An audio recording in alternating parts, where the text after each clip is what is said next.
राधे राधे दोस्तों। आज हम आपको सुनाएंगे एकादशी व्रत की कथा। अगर आप हमारे चैनल पर नए हैं तो प्लीज़ हमारे चैनल को सब्सक्राइब करें, वीडियो को लाइक करें और शेयर करें।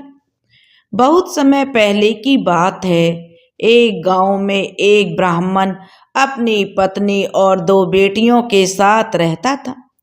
एक बार वह ब्राह्मण अपनी पत्नी के साथ चार धाम की यात्रा पर गए तो वहां पर उनके दुर्घटना हो गई उनके साथ, और उस दुर्घटना में वो मृत्यु को प्राप्त हो गए। जब ब्राह्मण और ब्राह्मणी की मृत्यु का समाचार गांव में पता चला तो गांव के सभी लोगों को बहुत दुख हुआ। और जब ब्राह्मण और ब्राह्मणी की बेटियों को उनके माता पिता के मृत्यु को प्राप्त होने का समाचार मिला तो वे दोनों बेटियां बहुत ही रोने लगीं और बहुत ही ज्यादा दुखी हुई। उस समय बेटियों की उम्र यही कोई 9-10 बरस रही होगी। तब गांव के सरपंच ने ब्राह्मण की दोनों बेटियों को जो आश्वासन दिया कि बेटियों, अब रोज तुम्हारे घर गांव से ही आटा, दाल, तेल, घी, गुड़, चीनी आ जाया करेगा, जिससे तुम अपना गुजारा करो। तुम्हें चिंता करने की कोई जरूरत नहीं है। भगवान ने तुम्हारे माता पिता को तुमसे छीन लिया है, इसका हमें भी दुख है, लेकिन हम सब गांव वाले हमेशा तुम्हारी मदद किया करेंगे। पहले के जमाने में लोग ब्राह्मण को सीधा दिया करते थे। सीधे में आटा, दाल, तेल, गुड़, चीनी सभी सामान होता था। इस तरह गांव के हर घर से ब्राह्मण की दोनों बेटियों को खाने पीने का सामान भिजवाया जाने लगा। इस तरह दोनों बेटियों की गुजर बसर आराम से चलने लगी। ब्राह्मण की छोटी बेटी बड़ी ही धार्मिक प्रवृत्ति की थी। उसका नाम पावनी था। जब वह 18-19 बरस की हुई तो छोटी बहन पावनी ने देखा कि गांव की औरतें हर एकादशी का उपवास करती हैं, भगवान विष्णु और माता लक्ष्मी का पूजन करती हैं। तो पावनी ने अपनी बड़ी बहन से कहा, जी, गांव की सभी औरतें हर एकादशी का उपवास करती हैं, भगवान विष्णु और माता लक्ष्मी का पूजन करती हैं और एकादशी का जो महत्तम और कथा कहानियों को सुनती हैं। इसलिए हमें भी हर एकादशी का उपवास करना चाहिए, भगवान विष्णु और माता लक्ष्मी का पूजन करना चाहिए और एकादशी का महत्तम भी सुनना चाहिए। तो बड़ी बहन छोटी बहन से बोली, छोटी तू ही कर ले, मुझसे तो यह भूख बर्दाश्त नहीं होती है। अब छोटी बहन पावनी पूरे श्रद्धा और लगन से एकादशी का व्रत करने लगी और एकादशी के महत्तम और कथा कहानियों को गांव की औरतों के साथ बैठकर सुनने लगी। इस तरह जो धीरे धीरे समय बीतने लगा, तब एक दिन उनके गांव में काशी बनारस से साधु संतों की एक टोली आई और 10-15 दिन तक वह उसी गांव में रहकर प्रवचन देने लगी। 10-15 दिन बाद जब साधु संतों की टोली वापस तीर्थ यात्रा के लिए आगे प्रस्थान करने लगी तो बड़ी बहन उन साधु सन्यासियों की टोली के साथ चली गई, लेकिन छोटी बहन ने अपना सत नहीं छोड़ा।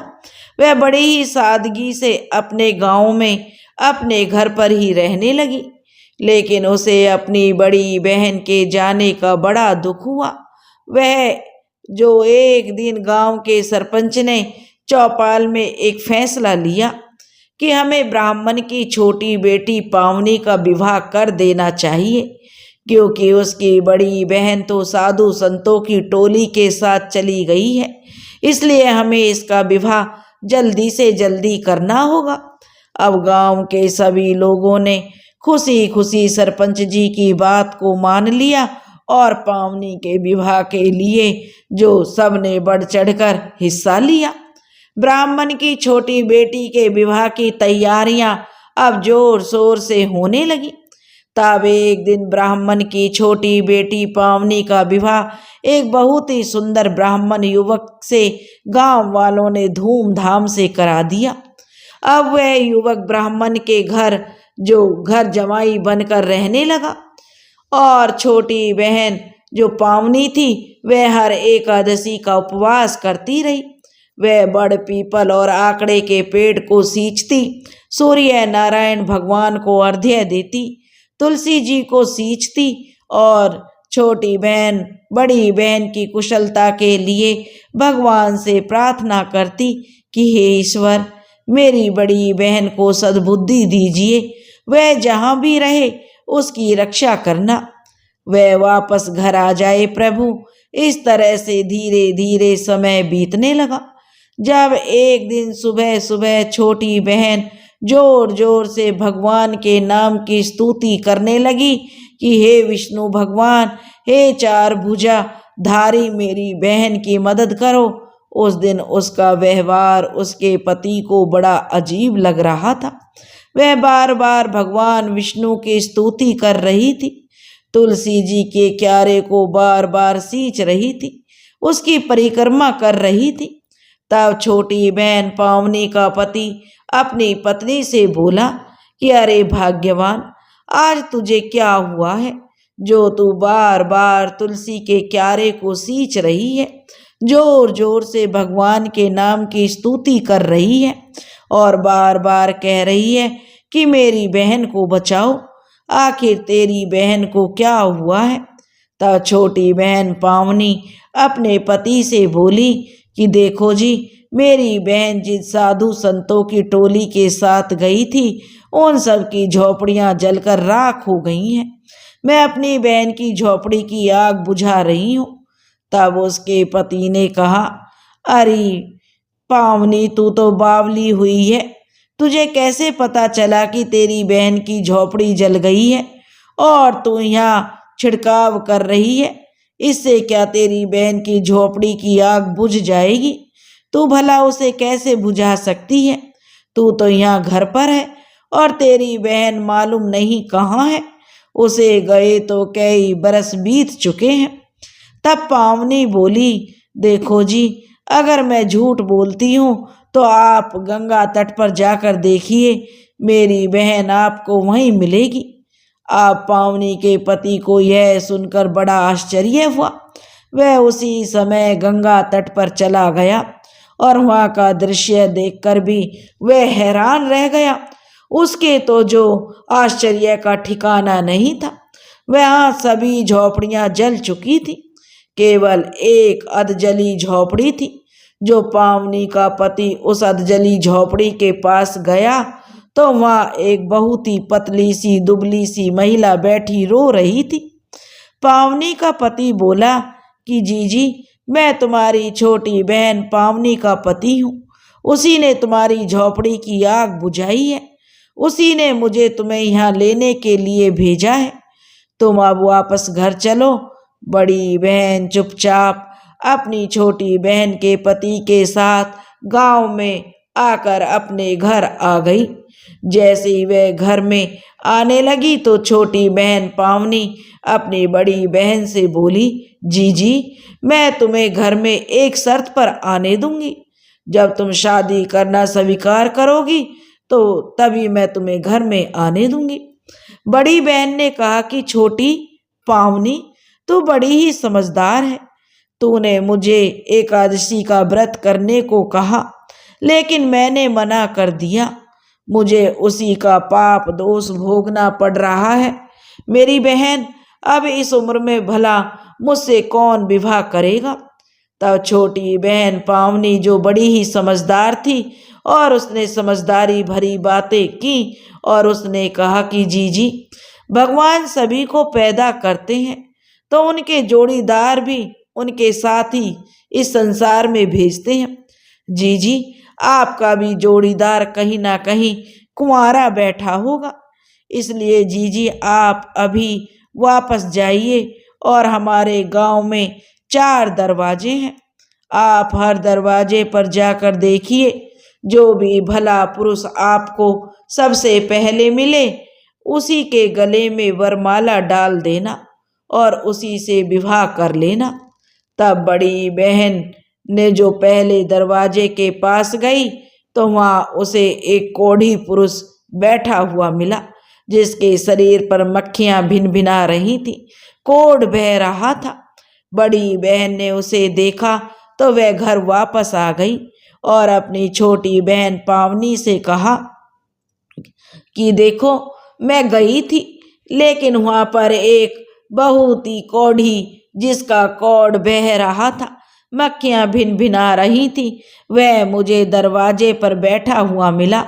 उसके शरीर पर बुरी तरह मक्खियां फैल रही थी, पूरे शरीर पर जगह जगह घाव हो रहे थे, जिनसे कोढ़ बह रहा था। तब छोटी बहन पावनी बोली, जीजी, आप गांव के दूसरे, तीसरे और चौथे दरवाजे पर भी जाइए। उसके बाद बड़ी बहन अपनी छोटी बहन की बात मानकर वापस गांव के दूसरे, तीसरे और चौथे दरवाजे पर गई तो हर दरवाजे पर उसे वही कोढ़ी पुरुष बैठा हुआ मिला। बड़ी बहन ने इसे अपनी किस्मत समझ लिया और उसी के गले में वरमाला डाल दी। तब कोढ़ी पुरुष बड़ी बहन से बोला कि तुमने मुझसे विवाह क्यों किया है? तुम किसी भले पुरुष से भी विवाह कर सकती थी। तब बड़ी बहन बोली कि मेरे ऐसे कर्म कहाँ हैं जो भला पुरुष मुझसे विवाह करता। अब मैं तुम्हारी पत्नी हूँ, तुम्हारी सेवा करके अपने पापों को धोकर उसके बाद जो अपने पापों का प्रायश्चित करूँगी और आपकी सेवा करूँगी। इतना कहकर बड़ी बहन अपने पति के साथ अपने पति के घर आ गई और वह अपने पति की सेवा करने लगी। अब बड़ी बहन भी हर एकादशी का उपवास करने लगी। इस तरह धीरे धीरे समय बीतने लगा। तब एक बार उसके गांव में भागवत कथा करने वाले काशी बनारस से एक मंडली आई और कोढ़ी पति ने अपनी पत्नी से कहा कि मुझे तो जो भागवत कथा सुननी है, तू मुझे भागवत कथा सुनाने के लिए पांडाल में लेकर चल। तब बड़ी बहन अपने कोढ़ी पति को अपने कंधे पर उठाकर पांडाल में पहुंची। जैसे ही वह पांडाल के भीतर जाने लगी तो लोगों ने उसे पांडाल में बैठने नहीं दिया। बड़ी बहन अपने पति के साथ पांडाल के बाहर बैठकर भागवत कथा सुनने लगी। अब जो माघ का महीना चल रहा था, कड़ाके की सर्दी पड़ रही थी। खुले में भागवत कथा सुनने से बड़ी बहन और उसके कोढ़ी पति को बहुत ठंड लग रही थी, लेकिन उन्हें देखकर किसी को भी उनके ऊपर दया नहीं आई। इस तरह भागवत कथा सुनते हुए उन्हें 3-4 दिन निकल गए। तब 5वें दिन बहुत तेज तेज हवाएं चलने लगी और हवाओं के साथ बरसात भी होने लगी। बड़ी बहन और उसका कोढ़ी पति पूरे बारिश में भीग गए। तभी बड़ी बहन ने अपने कोढ़ी पति से कहा कि सुनो जी, बहुत तेज बरसात हो रही है, हमें वापस अपने घर चलना चाहिए। लेकिन तब बड़ी बहन का कोढ़ी पति बोला कि नहीं नहीं भाग्यवान, हम दोनों यहीं रहकर भागवत कथा सुनेंगे। बड़ी बहन और उसका कोढ़ी पति के तप और भागवत कथा सुनने के अटल निश्चय के आगे ऊपर बैकुंठ में भगवान का सिंहासन डोल पड़ा। ब्रह्मा, विष्णु, महेश, इंद्र, वरुण, सूर्य सभी देवता बोले कि मृत्यु लोक में ऐसा कौन है जिसके कठोर तप से हम सबका सिंहासन डोल रहा है। तभी नारद मुनि नारायण नारायण करते हुए वहां आए। तब नारद मुनि ने सभी देवताओं से कहा कि पृथ्वी पर एक कोढ़ी और उसकी पत्नी है जो माघ मास का स्नान और व्रत कर रहे हैं और खुले प्रांगण में सर्दी में बैठकर भागवत कथा सुन रहे हैं। उन्हीं के कठोर तप से आप सबका सिंहासन डोल पड़ा है। उसी समय भगवान विष्णु माता लक्ष्मी के साथ दिव्य विमान में बैठकर पांडाल के सामने उतरे। दिव्य विमान के वहां पहुंचते ही भागवत कथा सुन रहे लोगों का पांडाल उड़ गया। सभी लोग दिव्य विमान देखकर विमान के पास भगवान के दर्शन करने के लिए पहुंचे, लेकिन तब तक दिव्य विमान कौड़ी और उसकी पत्नी को लेकर स्वर्ग में जा चुका था। वहां खड़े सभी लोग पछताने लगे।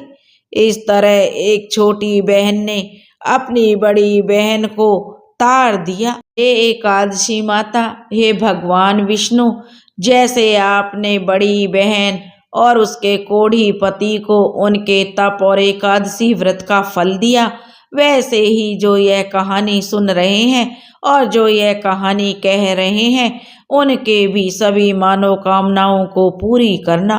बोलो विष्णु भगवान की जय, बोलो माता लक्ष्मी की जय, बोलो एकादशी माता की जय। दोस्तों, अगर आपको यह कहानी पसंद आई हो तो प्लीज़ हमारे चैनल को सब्सक्राइब करें, वीडियो को लाइक करें और शेयर करें। राधे राधे।